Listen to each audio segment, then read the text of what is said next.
Menantu Pak Banjet dari anak keenam adalah mantan model, sehingga wajar bila sangat menikmati bisnis fashionnya.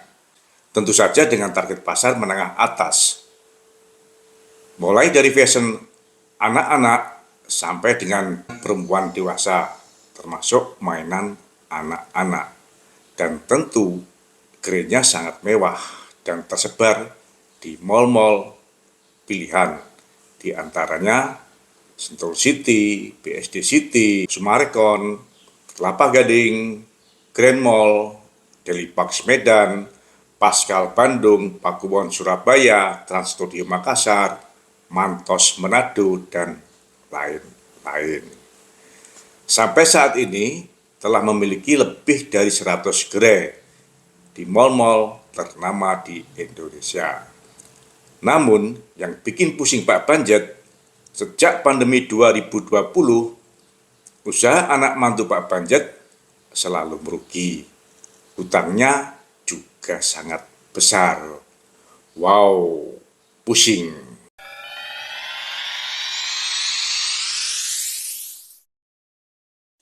Selamat datang di Investor Level C. Kami coba sharing aspek fundamental agar teman-teman bisa tetap tidur tenang meskipun banyak badai di bursa. Tonton sampai habis ya. Untuk meningkatkan beban usaha anak menantunya, pada Juli 2022, Pak Banjet telah menutup hutang usaha menantunya yang mencapai sebesar 355 miliar.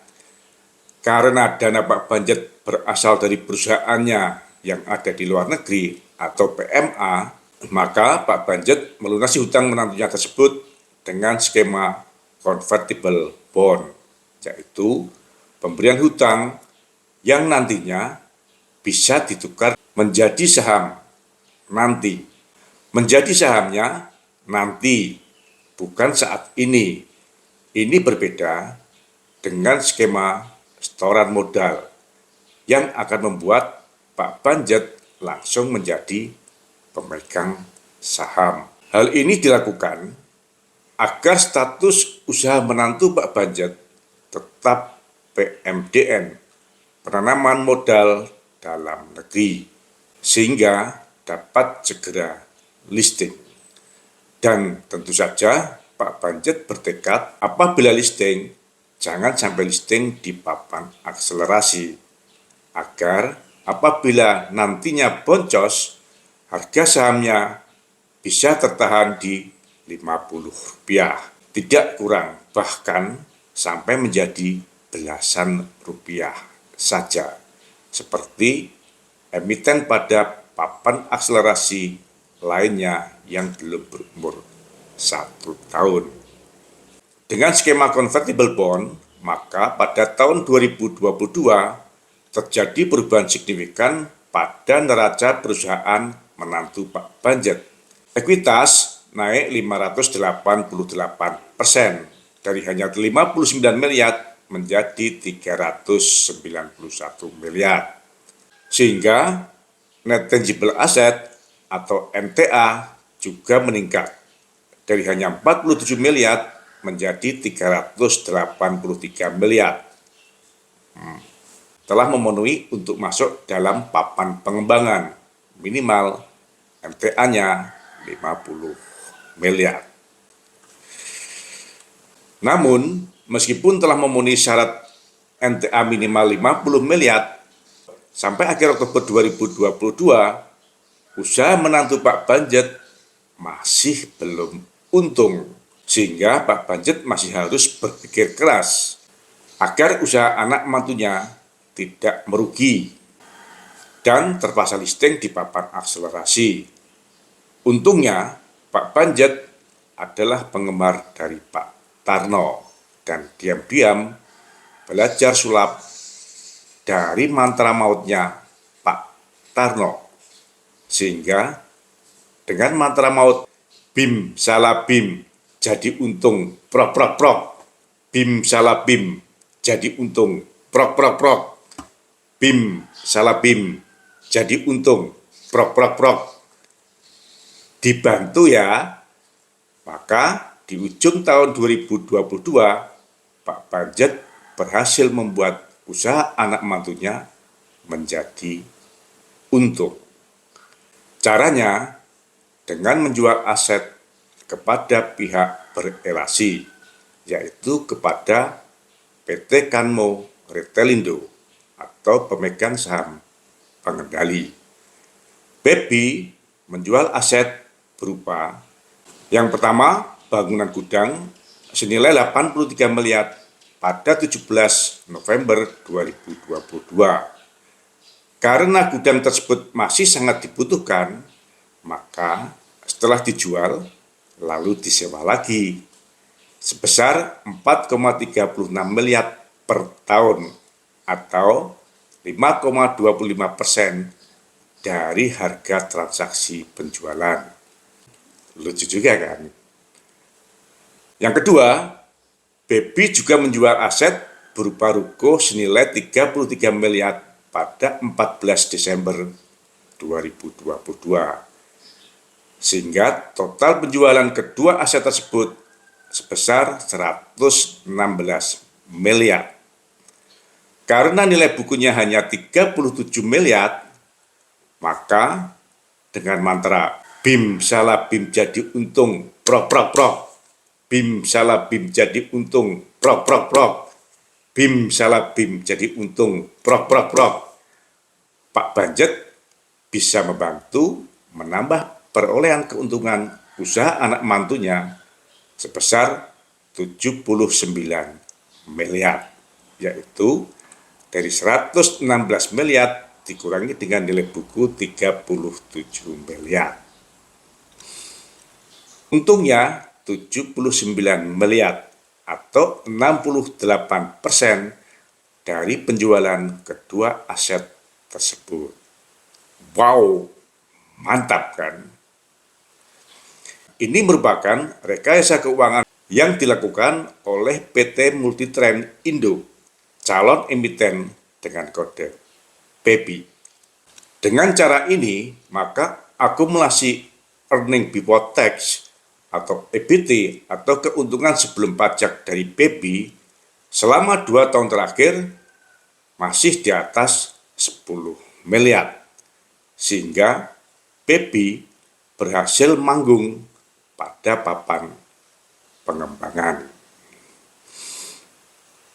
Tanpa transaksi penjualan aset kepada Kanmo Retelindo atau pemegang saham pengendali tersebut, maka ekuitas PEPI pada akhir Februari 2023 secara real masih minus 17 miliar, yaitu posisi ekuitas saat ini dikurangi dengan keuntungan dari transaksi tersebut sebesar 78,6 miliar.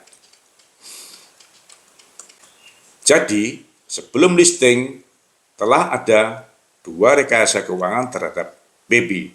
Yang pertama, melunasi hutang dengan convertible bond, sehingga ekuitas meningkat. Sebagai catatan, pada awal Maret 2023, setelah PEPI menerbitkan prospektusnya pada akhir Februari 2023, PEPI memperoleh kredit lagi dari HSBC sebesar ekuivalen 123 miliar. Yang kedua, PEPI menjual aset kepada pihak berelasi, yaitu PT Kanmo Retelindo atau pemegang saham pengendali untuk mendapatkan laba, sehingga kondisi PEPI berbalik dari rugi menjadi untung di tahun 2022. Meskipun setelah dijual, aset tersebut disewa lagi oleh PEPI karena yang dijual adalah aset produktif, yaitu gudang yang masih diperlukan oleh PEPI. Lalu PEPI listing dengan menerbitkan saham sebanyak 534 juta lembar atau 20%. Harga penawaran umum Rp266 dengan nominal saham Rp25, sehingga PEPI Evo mencapai 11 kali. Setelah listing, juga ada 2 aksi korporasi yang dilakukan oleh BEPI.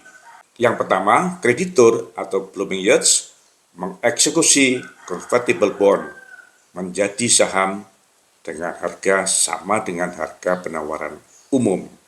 Wow, Blooming Yachts berani membeli mahal ya.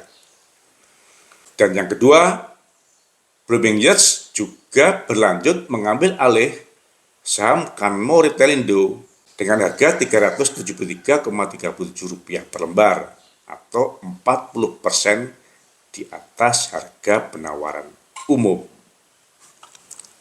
Mengapa Blooming Yachts seakan-akan mau membeli harga saham BEPI dengan tinggi? Bisa jadi ini merupakan strategi dari pembentukan harga pasar karena transaksi tersebut terjadi antar pihak berelasi. Penerima manfaat akhir dari kedua perusahaan yang bertransaksi adalah merupakan mertua dan menantu, seperti yang terjadi sebelum BEPI listing.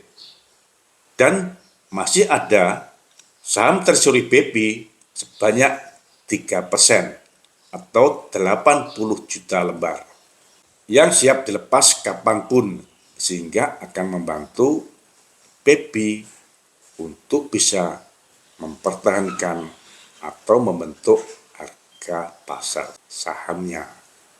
Apakah saya akan ikut mengkolek BEPI? Awalnya saya ingin ikut mengkolek, namun karena channel ini fokus pada karakter pemegang saham pengendali, maka saya mengurungkan niat tersebut. Karena menurut saya, listing BEPI diawali dengan rekayasa finansial yang cukup hebat. Meskipun mungkin BEPI akan naik dulu, karena pemegang saham pengendali baru adalah Pak Banjet dengan modal yang cukup kuat. Jadi, jaga kesehatan dan pastikan jantung dari teman-teman cukup sehat apabila ingin bermanuver bersama BEPI. Semangat sehat! Terima kasih telah menonton. Jangan lupa kasih komen agar channel Investor Level C dapat lebih berkualitas. Dan jangan lupa sharing agar teman-teman yang lainnya bisa mendapatkan manfaat dari channel Investor Level C. Terima kasih.